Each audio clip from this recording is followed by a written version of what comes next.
Bom dia, boa tarde, boa noite. Mais uma vez estou aqui, eu, neste propósito de oração e de estudo da doutrina de Allan Kardec, através de suas obras, que nada mais são que a compilação da doutrina do Espírito da Verdade e de sua falange, para que nós possamos compreender melhor tudo aquilo que não pôde ser explicado à época contemporânea de Jesus.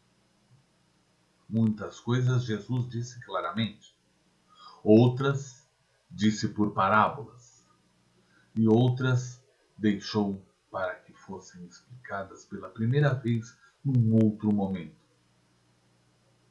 E aqui estamos, século XIX e século XX, estudando a codificação de Allan Kardec.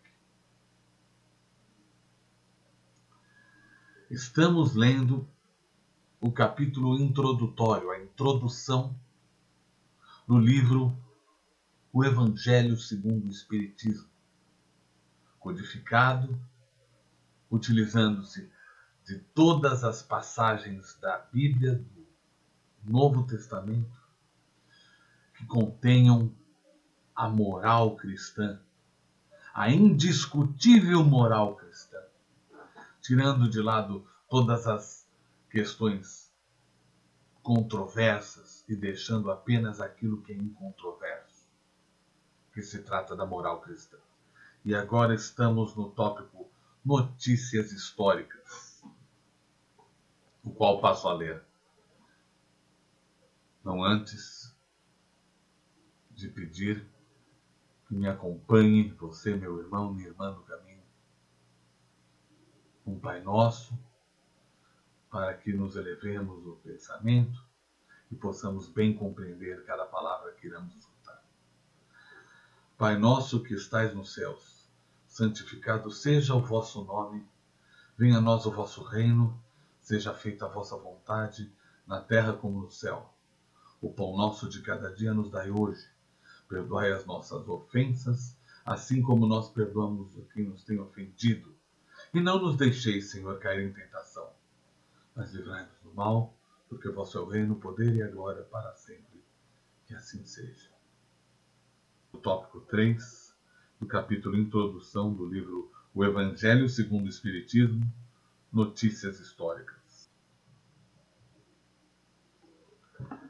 Para bem compreender certas passagens dos Evangelhos, é necessário conhecer o valor de muitas palavras que são frequentemente empregadas nos textos e que caracterizam o estado dos costumes e da sociedade judaica naquela época.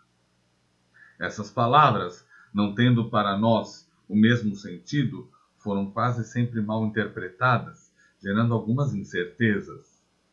A compreensão da sua significação explica também o verdadeiro sentido de certas máximas que, à primeira vista, parecem estranhas. Samaritanos. Após o cisma das 10 tribos, Samaria tornou-se a capital do reino dissidente de Israel. Destruída e reconstruída numerosas vezes, ela foi, sob o domínio romano, sede administrativa da Samária, uma das 4 divisões da Palestina. Herodes, chamado o Grande, a embelezou com suntuosos monumentos e, para agradar Augusto, deu-lhe o nome de Augusta, em grego, Sebaste. Os samaritanos estiveram quase sempre em guerra com os reis de Judá. Uma aversão profunda, datando da época da separação, perpetuou-se entre os dois povos que se esquivavam a todas as formas de relações recíprocas. Os samaritanos, para tornarem a cisão mais profunda e não terem de ir a Jerusalém Para a celebração das festas religiosas, construíram um templo próprio e adotaram certas reformas. Admitiam somente o Pentateuco, que contém a lei de Moisés, e rejeitaram todos os livros que lhe haviam sido posteriormente anexados. Seus livros sagrados eram escritos em caracteres hebraicos da mais alta antiguidade. Para os judeus ortodoxos, eles eram heréticos e, por isso mesmo, eram desprezados, anatematizados e perseguidos. O antagonismo das duas nações tinha, portanto, como único princípio a divergência de opiniões religiosas, embora as suas crenças tivessem a mesma origem. Eles eram os protestantes da época.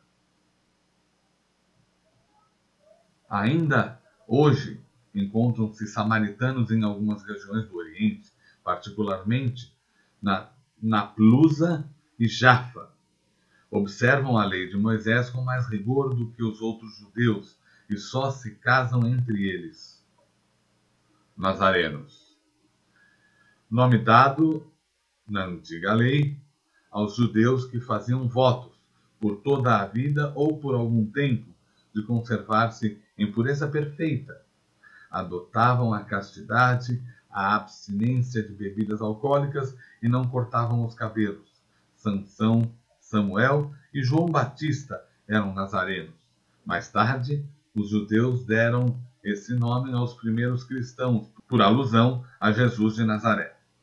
Esse foi também o nome de uma seita herética dos primeiros séculos da era cristã que, à semelhança dos ebionitas, dos quais adotara certos princípios, misturava práticas mosaicas aos dogmas cristãos.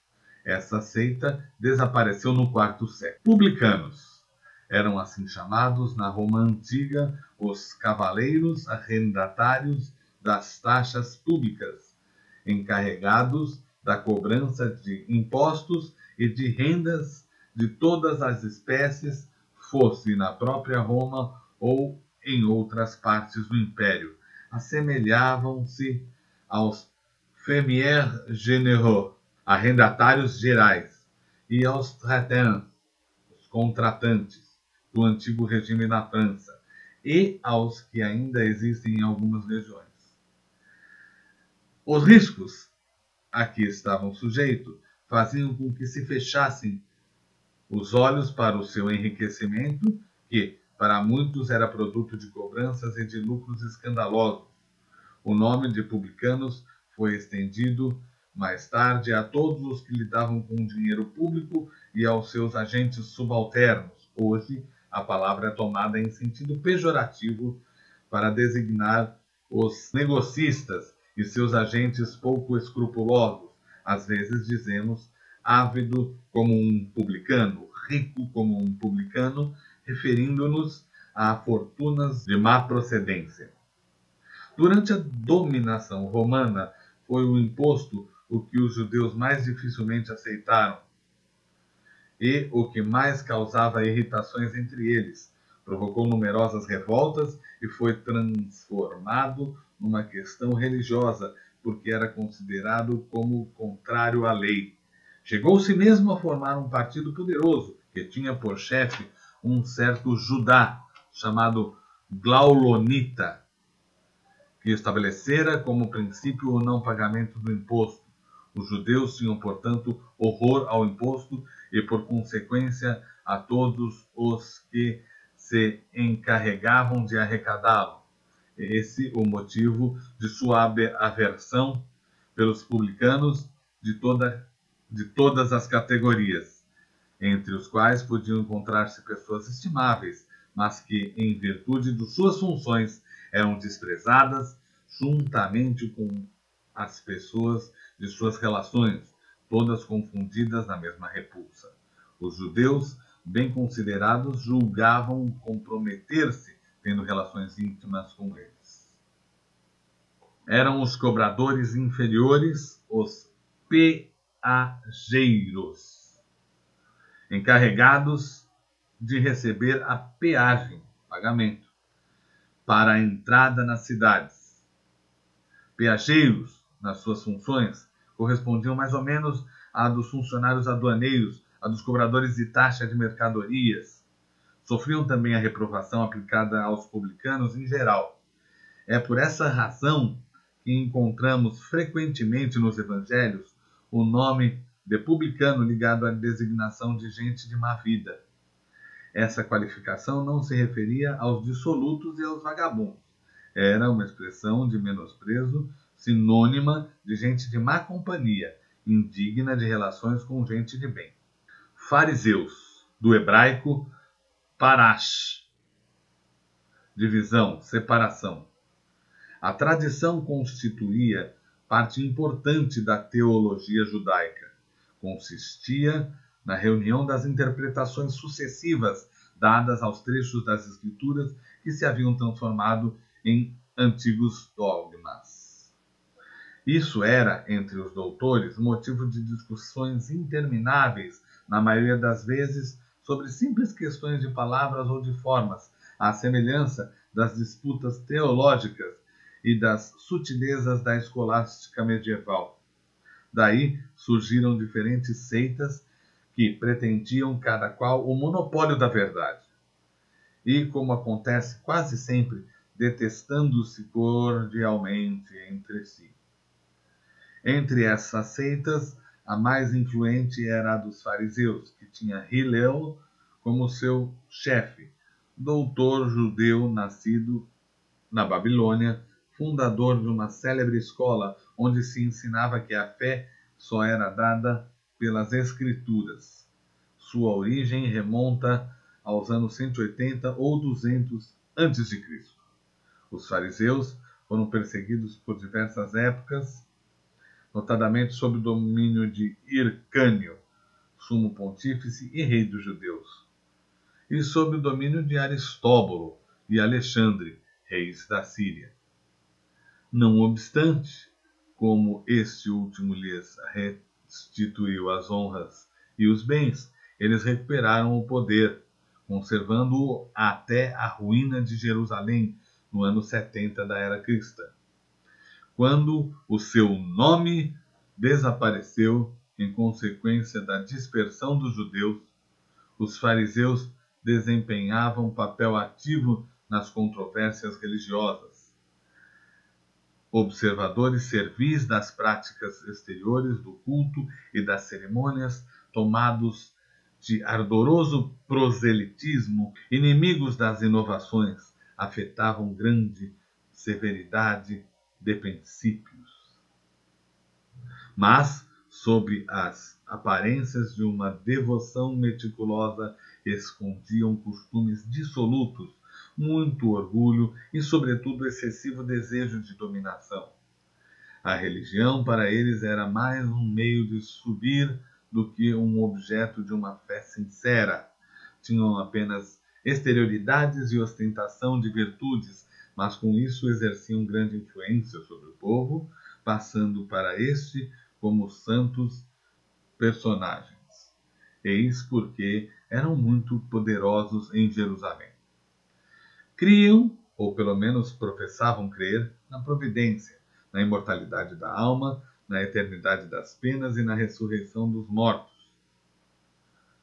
Capítulo 4, item número 4.